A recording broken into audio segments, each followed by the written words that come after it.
March 6th Daily Devotional from the Heart by Ellen G. White. The Joy of Advancing God's Work.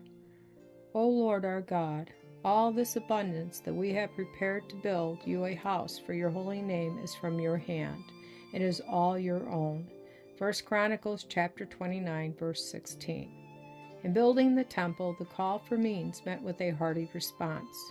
The people did not give reluctantly. They rejoiced in the prospect of a building being erected for the worship of God.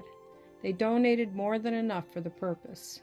David blessed the Lord before all the congregation and said, "But who am I, and what is my people, that we should be able to offer so willingly after this sort? For all things come of thee, and of thine own have we given thee."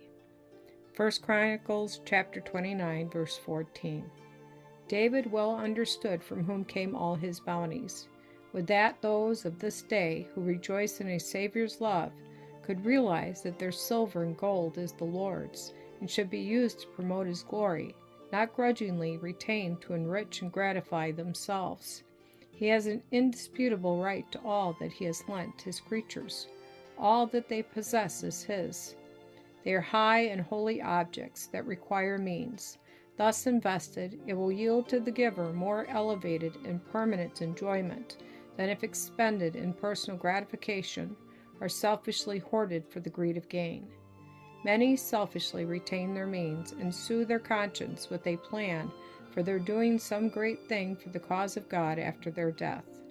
They make a will donating a large sum to the church and its various interests, and then settle down with a feeling that they have done all that is required of them.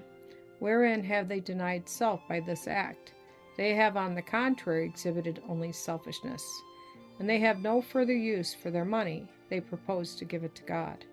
But they will retain it as long as they can, till they are compelled to relinquish it by a messenger that cannot be turned down. God has made us all His stewards, and in no case authorized us to neglect our duty or leave it for others to do. The call for means to advance the cause of truth will never be more urgent than now. Our money will never do a greater amount of good than at the present time. If we leave others to accomplish that which God has left for us to do, we wrong ourselves in Him who gave us all we have. God would have all be executors of their own will in this matter during their lifetime.